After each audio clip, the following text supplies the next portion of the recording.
हम सबके मन में इच्छा होती है कि हम इस भवसागर से पार हो जाएं।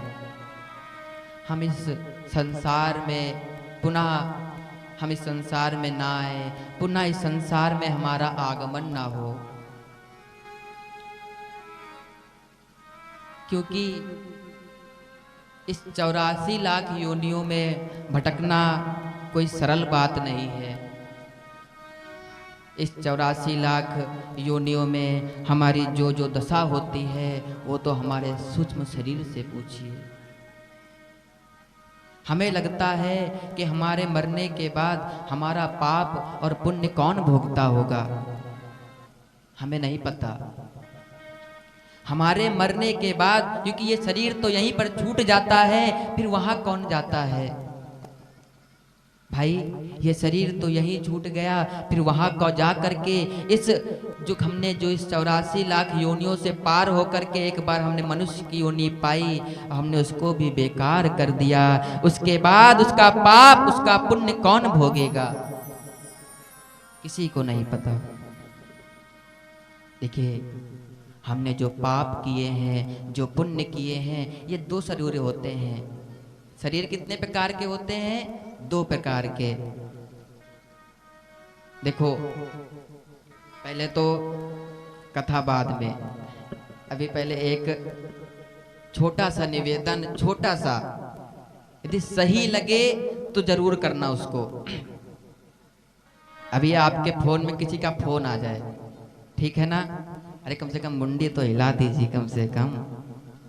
इसका भी खर्चा लगता है सीतापुर वालों को, इसका भी खर्चा लग रहा ना। ना खर्चा लग रहा हो तो बता देना भैया, सबका हिसाब किया जाएगा।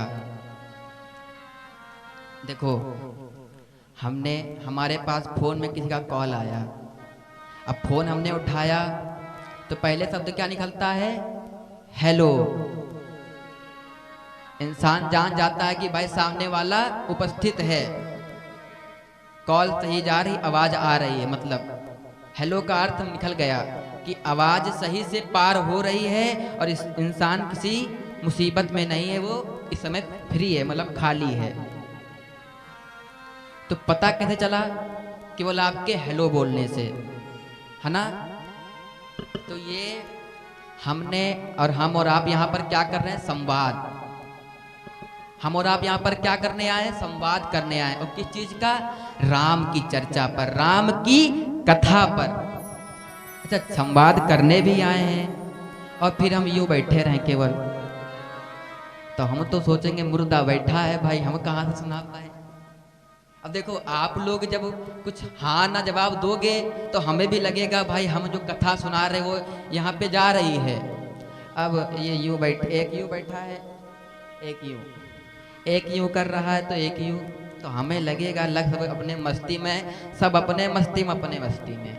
कोई सुने ना सुने, पर हमारे हनुमान जी महाराज तो अनंत बलवंत श्री हनुमंत लाल जी महाराज तो सुनते ही हैं राम कथा, कोई सुने ना सुने, लेकिन यहाँ पर आए हैं तो वहां से इजाजत तो यही मिलती है कि जहां जाओ वहां के लोगों को ऐसा राममय कर दो, ऐसा राममय कर दो कि अयोध्या भी सोचे आज अयोध्या सीतापुर हो गई है। वो भी शर्मा जाए कि भाई ऐसी भक्ति सीतापुर में भी है क्या।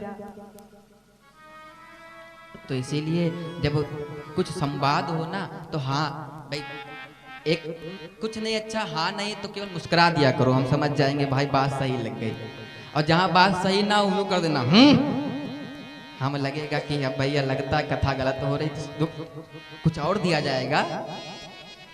देखो भाई, यहाँ पर हम ये नहीं, अपनी तारीफ नहीं, ये जो व्यासपीठ होती है ना, व्यासाय विष्णु रूपाय, व्यास रूपाय विष्णुवे, ये भागवत जी का श्लोक है। भागवत जी क्या है? हमारे भागवत जी 18वां पुराण है। भागवत ये साक्षात भगवान श्री कृष्ण की वांगमयी प्रतिमूर्ति है। तेनयम वांगमयी मूर्ति, ये तो वांगमयी मूर्ति है, साक्षात ठाकुर जी का वांगमयी मूर्ति है, उसमें ये बात लिखी हुई है, फिर कैसे इसको निकाला जाए। तो इसीलिए आप सब लोग हुकारी तो नहीं केवल हंस दीजिएगा, हम समझ जाएंगे भाई कथा अच्छी जा रही है ना। तो कथा में चलते हैं बढ़िया, क्योंकि कथा ये राम कथा कोई छोटी मोटी कथा नहीं है।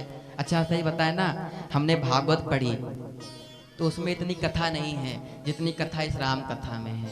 इसमें कथा में कथा है। अब राम जी वनवास गए तो कथा हो गई, अब क्यों गए इसकी भी कथा बन गई। 14 वर्ष ही क्यों गए इसकी भी कथा बन गई। और 14 वर्ष में रावण को ही क्यों मारने गए वहां पर, चाहते तो यहीं से मार सकते थे, भाई भगवान थे कोई, ये तो था नहीं कि जाकर के वहीं से राम बाण चलाना था। चाहते तो अपने महल से मार सकते थे अयोध्या से। वो साक्षात परम पिता परमेश्वर परम ब्रह्म परमात्मा है, वो सब कुछ कर सकता है, वो अनादि है, वो सब कर सकता है। उसको 14 वर्ष जाकर के जंगलों में भ्रमण करना, जंगलों की ठोकर खाना, माता सीता का खो जाना, ये कोई छोटी मोटी बात नहीं है। देखो संसार में जो भी आता है सब वियोग करते हैं, सबको राम वियोग होता है। देखो सबको कर्मों का फल भोगना पड़ता है। और ये बात किसने समझाई, सबने समझाई। राम जी ने भी अवतार लिया, उन्हें भोगना पड़ गया 14 वर्ष। भगवान श्री कृष्ण ने भी अवतार लिया तो उन्हें वियोग करना पड़ा। अरे इन्हें गोपियों का वियोग करना पड़ा, अरे इन्हें अपनी माँ यशोदा का वियोग करना पड़ा। तो हम तो आप तो साधारण मनुष्य हैं, तो हमें क्यों नहीं करना पड़ेगा। अब भाई जिसकी फैक्ट्री है, जब उसको ही नुकसान हो रहा है तो हमको तो नुकसान झेलना ही पड़ेगा भाई, क्योंकि हम तो काम करते हैं उसके नीचे। तो इसीलिए जब परमात्मा को भोगना पड़ गया तो हमें भी भोगना पड़ेगा। इसलिए बोलो एक बार सीता राम।